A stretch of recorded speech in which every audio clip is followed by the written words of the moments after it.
कक्षा 10वीं के अंतर्गत अध्याय 3 दो चरों वाले रैखिक समीकरण के अंतर्गत हम जान लें कि जो हमारे वार्षिक परीक्षा होती है उसमें जो अंकों का विभाजन है वो किस तरीके से है। तो यहाँ पर एक अंक का 2 प्रश्न आते हैं, मतलब जो ऑब्जेक्टिव होते हैं वो 2 ऑब्जेक्टिव हमारे लिए पूछे जाते हैं इस अध्याय से, और जो 4 नंबर का होता है उसमें से हमें एक क्वेश्चन पूछा जाता है। तो इस वीडियो में आज हम 1 अंक वाले ऑब्जेक्टिव प्रश्नों को हम देखेंगे। यहाँ पर जैसे कि इसमें लिखा है 1 अंक वाले प्रश्न, तो 1 अंक वाले कौन कौन से प्रश्न हैं, थोड़ा सा हम 1 अंक वाले प्रश्नों के पहले एक महत्वपूर्ण तालिका को हम देखते हैं कि यहाँ पर हमें क्या पढ़ा है कि 2 चरों वाले रैखिक समीकरण का युग्म। तो यहाँ पर एक समीकरण का निकाय दिया गया है a1x धन b1y धन c1 इक्वल टू 0, a2x धन b2y धन c2 इक्वल टू 0। तो यहाँ पर हमें क्या दिया गया है, एक समीकरण का निकाय दिया गया है। यदि 2 समीकरण हमें इस तरीके से प्राप्त होते हैं व्यापक रूप में, तब हम कह सकते हैं इन समीकरणों के हमें 3 हल प्राप्त हो सकते हैं। यहाँ पर हमें दिया गया है a1x धन b1y धन c1 बराबर 0।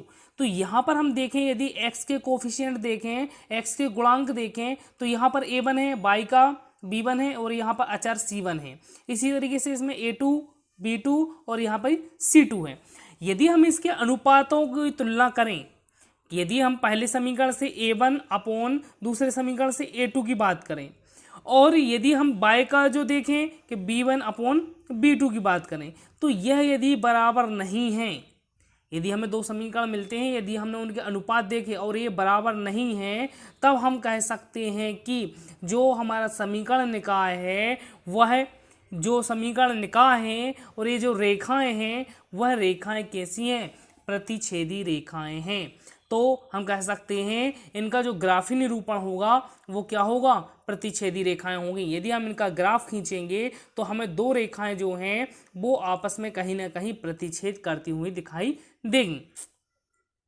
और हम कह सकते हैं कि बीजगणितीय निरूपण, यदि हम इसके बीजगणित के निरूपण की बात करें तो केवल हमें एक हल इसका प्राप्त होता है, अर्थात हमें अद्वितीय हल प्राप्त होता है। यदि हम देखें कि यदि 2 रेखाएं एक प्रतिच्छेद करती हैं तो प्रतिच्छेद क्या करती हैं, एक बिंदु पर प्रतिच्छेद करती हैं, तो हमें केवल एक ही हल प्राप्त होता है यदि इनके अनुपात आपस में बराबर नहीं हैं। और ऐसा हल जिसका हमें हल प्राप्त होता है तो वह हल संगत हल कहलाता है।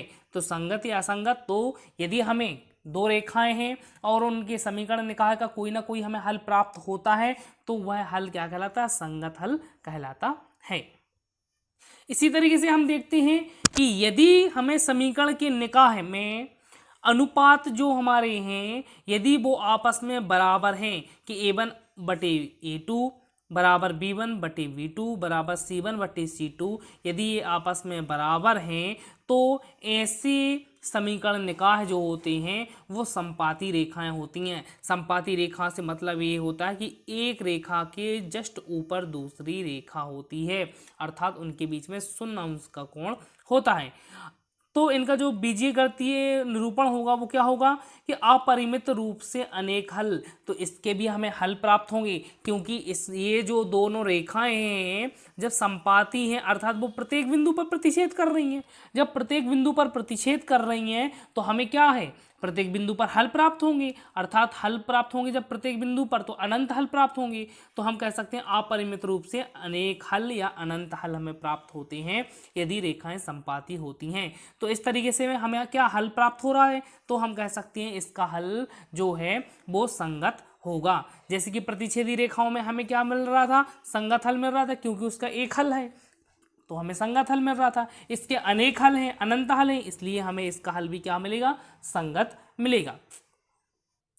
यदि हमें समीकरण का निकाय जो दिया गया है उसके जो अनुपात हैं कि a1 अपॉन a2 बराबर b1 बटे b2 बराबर नहीं है, not equal to c1 upon c2 है, यदि इस तरीके से हमें प्राप्त होता है, यदि हमने समीकरण निकाह की तुलना की, अनुपातों की उनकी तुलना की, और यदि हमें इस तरीके से प्राप्त होती हैं तो हम कह सकते हैं कि वह समांतर रेखाएं होंगी। यदि दो समांतर रेखाएं हैं तो क्या होगा, इनमें कोई ऐसा पॉइंट नहीं है जहां ये मिले आपस में, क्योंकि हमें पता है समांतर रेखाएं कभी एक दूसरे को प्रतिच्छेद नहीं करती। तो इस कारण से हम कह सकते हैं इसका कोई हल नहीं हमें मिलने वाला। तो यदि कोई हल नहीं मिलेगा तो इसका हल क्या हो जाएगा, असंगत हो जाएगा।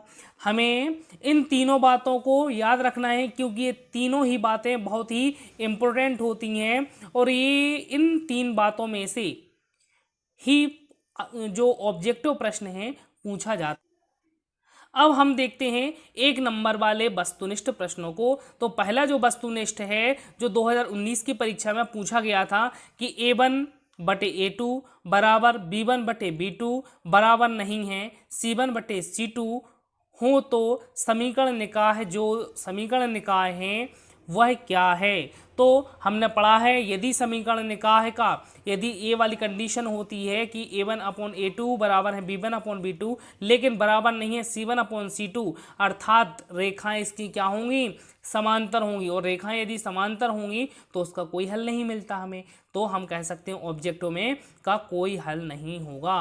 तो हमारा उत्तर क्या हो जाएगा, इसका कोई हल नहीं हो सकता। यदि रेखाओं की बात की जाएगी तो रेखाएं समांतर होंगी। यदि पूछा जाएगा कि संगत है असंगत है तो हम कह सकते हैं इसका हल क्या है, असंगत है।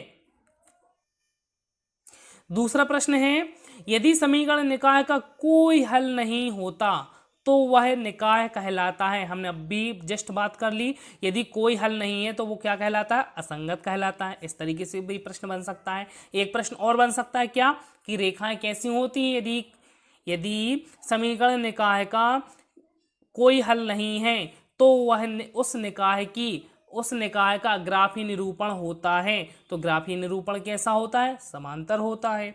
इस तरीके से पूछा जा सकता है। जैसे तीसरा क्वेश्चन है, दो प्रतिच्छेदी रेखाओं के हल होते हैं। यदि दो रेखाएं हैं प्रतिच्छेद कर रही हैं, अर्थात अद्वितीय हल मिलेगा हमें इसका। तो हम कह सकते हैं यदि दो रेखाएं प्रतिच्छेद करती हैं तो हमें क्या मिलता है, एक हल मिलता है या अद्वितीय हल हमें प्राप्त होता है। चौथा प्रश्न है, यदि समीकरण निकाय के अनंत हल होते हैं, अनेक हल होते हैं तो रेखाएं कहलाती हैं। हमें मालूम है यदि एक हल है तब भी रेखाएं संगत कहलाती हैं, और अनंता अनेक हल है तब भी वह संगत कहलाती हैं। ठीक है, ये हल की बात हो गई। लेकिन यहाँ पे अनंत रेखाओं की बात की गई कि यदि उसके अनंत हल हैं, और अनंत हल कब होते हैं, जब एक रेखा के ऊपर दूसरी रेखा होगी तब अनंत हल होंगे, अर्थात रेखाएं कैसी होती हैं, समपाती होती हैं। तो इसका आंसर क्या आ जाएगा, समपाती। पांचवा प्रश्न है कि x ऋण 2y बराबर 0 और 3x धन 4y ऋण 20 बराबर 0 तब रेखाएं। तो हम यहाँ देखते हैं कि जो x का कोफिशिएंट है वो 1 है, यहाँ पर x का कोफिशिएंट क्या है, 3 है। यहाँ पर y का कोफिशिएंट क्या है, ऋण 2 है, और यहाँ पे y का कोफिशिएंट क्या है, 4 है। तो हम यहाँ से कट सकते हैं, 2 एकम 2, 2 दूनी 4, तो 1/2 आ जाएगा। तो ये कैसा है, ऋण का है, अर्थात ये आपस में कैसे हैं, बराबर नहीं है। और यदि ये बराबर नहीं है कि A1/A2 बराबर नहीं है B1/B2 के, तब हम कह सकते हैं कि रेखाएं कैसी होंगी, प्रतिच्छेदी होंगी, और इसका हमें क्या मिलेगा, एक अद्वितीय हल प्राप्त होगा।